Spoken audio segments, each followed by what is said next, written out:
नमस्कार मंडळी, मी तेजस्विनी स्वागत करते तुम्हा सगळ्यांचं आपल्या तेजस्वी ब्लॉग्स या चॅनलमध्ये।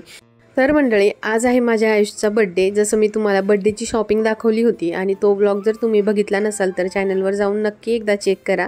तर आज माझा आयुष 7 वर्षाचा कंप्लीट झालेला आहे आणि इतके दिवस कसे निघून गेले मला कळलं सुद्धा नाही। मुलं कशी मोठे होतात खरंच आपल्याला समजत नाही। तर इथे माऊ सुद्धा बघा, आता हिचा सुद्धा बर्थडे पुढच्या महिन्यात असणारच आहे आणि ती सुद्धा आता 2 वर्षाची कंप्लीट होईल। तर बघा किती पटापट दिवस निघून जातात ना। आणि हा जो ड्रेस आहे ना तो तिच्या मामाने तिच्यासाठी आणलेला आहे आणि किती क्यूट दिसत होती ती। तर इथे ताट वगैरे तयार केलं ओवाळण्यासाठी आणि बाजूला मी खीर बनवायला दूध आटवून ठेवलेलं आहे, रशी आणि भात टाकला होता। तसंच पुरणपोळ्यांचा आज मेन्यू होता। तर आज बाहेरूनच पुरणपोळ्या मागवल्या होता, कारण मग घरातलं डेकोरेशन आणि मुलांचं आवरणं हे सगळं एका वेळेस होत नाही। आणि हा आहे बर्थडे बॉय, ज्याचे सकाळपासून सगळ्यांसोबत व्हिडिओ कॉल आणि कॉल वगैरे चालू होते विश करण्यासाठी। तर इथे बघा मम्मी पप्पा सुद्धा बर्थडेसाठी आलेले आहे। कसं असतं ना, 5वा बर्थडे, 7वा बर्थडे किंवा मग 10वा बर्थडे असे काही बर्थडे असले की आपल्याला असं फील होतं की खरंच आपला मुलगा आता मोठा झालेला आहे।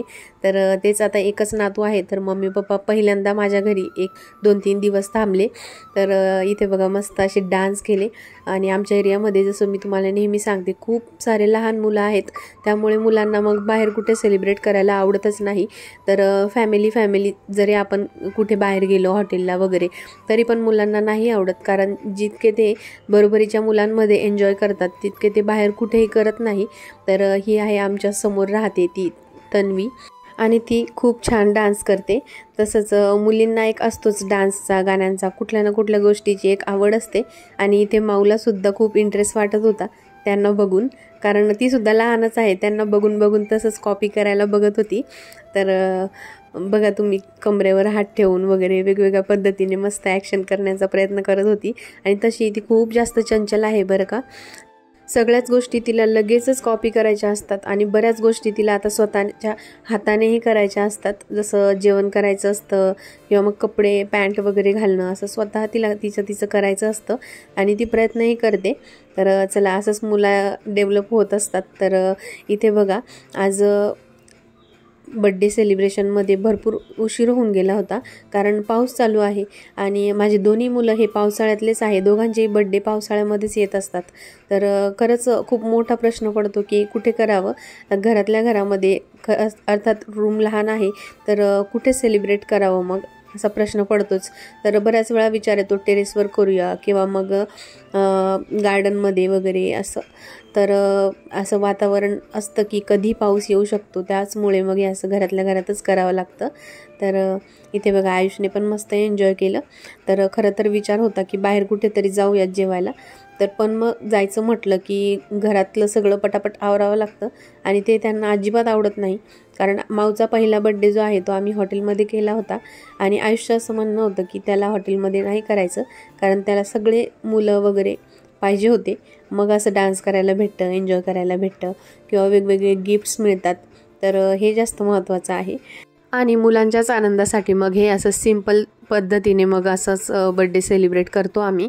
तर इथे बघा हे सगळे जे मुलं आहेत ते बरेचसे एकाच स्कूलमध्ये आहे किंवा मग एकाच ट्युशनमध्ये असतात आणि बऱ्याच फंक्शनमध्ये एकत्र मिळत असतात। तर त्याचमुळे यांचं बॉन्डिंग वगैरे चांगलं आहे आणि त्यात आपला जर स्वतःचा बर्थडे असला तर मग आपण काहीतरी स्पेशलच आहोत असं काहीतरी बिहेवियर मुलांचं असतं आणि त्यांना खरंच खूप जास्त स्पेशल वाटतं की आज आपण सगळ्या मुलांपेक्षा वेगळे काहीतरी आहोत आणि सगळे आज आपल्यासाठी इथे जमणार आहेत, हे जास्त त्यांना आनंदाचं वाटत असतं।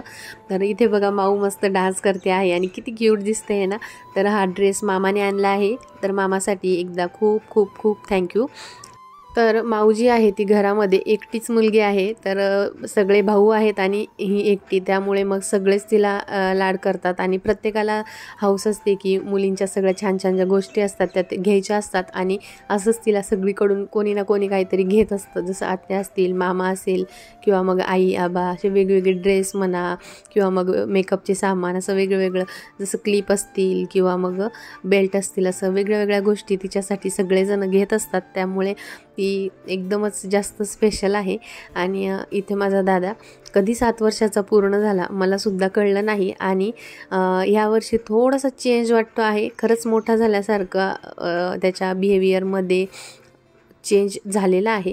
कारण मागच्या वर्षीपर्यंत बरंच सांगितलं त्या गोष्टी लगेच ऐकून घेणं वगैरे, पण आता स्वतःचे मत मांडायला लागलेलं आहे.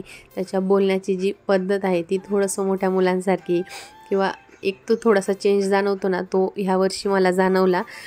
तर चला आता इथे फोटोज वगैरे काढून घेतले आणि त्यानंतर त्याला ओवाळून घेतलं.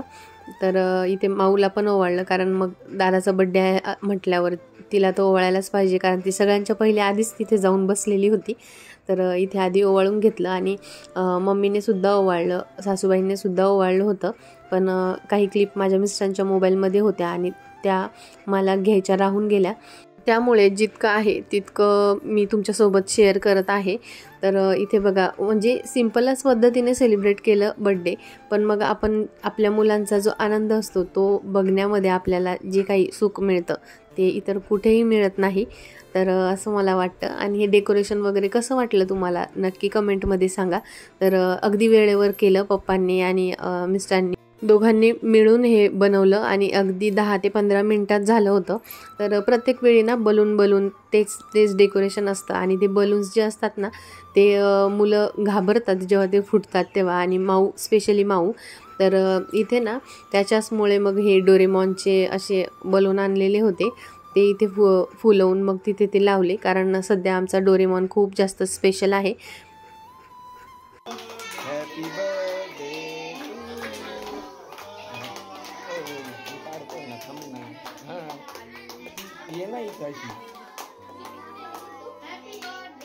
तर अशा पद्धतीने केक कटिंग वगैरे झाली आणि त्यानंतर सगळ्या मुलांना जे नाश्ता असतो ते सगळं दिलं होतं. तर नाश्त्यामध्ये सँडविच आणि रेग्युलर जे फरसाण वगैरे असतं, केक, चॉकलेट्स वगैरे, ते सगळं आम्ही मुलांना दिलं. आणि इथे आयुष्य चेहरा थोडासा उतरलेला दिसतो आहे, कारण आता स्कूल सुरू झालेली आहे आणि सकाळी 6 वाजेला उठावं लागतं. आणि आता इतक्या सुट्ट्यांनंतर अजिबात सवय राहिलेली नाही, तर त्याला ना खूप जास्त झोप येत होती, कारण तो शाळेतून आल्यानंतर थोडासा पण त्याने आराम केला नाही आणि पूर्ण वेळ खेळत होता. तर चला आता बड्डे वगैरे झाला, सगळे मुलं गेली आणि आता सगळ्यात फेवरेट गोष्ट सुरू झालेली आहे, ती म्हणजे गिफ्ट ओपनिंगची. तर गिफ्ट ओपन करताना त्याला सगळ्या मित्रांना थँक्यू म्हणायला लावलं. आणि जे स्कूलमध्ये असतं ना माय नेम इज वगैरे, सगळं आपण रट्टा मारून घेतलेलं असतं, तर डायरेक्ट थँक्यू म्हणता तेच सुरू होऊन गेलं त्याचं. तुम्ही पुढे बघा आता. आणि त्याचं सुरू होतं की आई ही क्लिप कट कर असं, पण मी काही कट केली नाही, कारण खूप क्यूट आहे.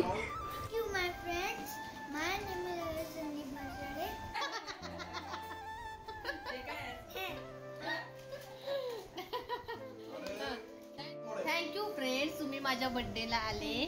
बरं आपण दोघं म्हणू थँक्यू आयुषच्या सगळ्या फ्रेंड्सला की तुम्ही त्याच्या बर्थडेला आले आणि आयुषचा बर्थडे खूप खूप छान स्पेशल झाला.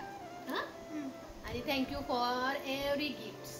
चला तर मग आजचा व्हिडिओ इथेच थांबवते. व्हिडिओ आवडला असल्यास व्हिडिओला लाईक करा, चॅनलला सबस्क्राईब करा आणि व्हिडिओ जास्तीत जास्त लोकांपर्यंत शेअर करा. उद्या पुन्हा भेटूयात एका नवीन व्हिडिओ सोबत. तोपर्यंत बाय बाय.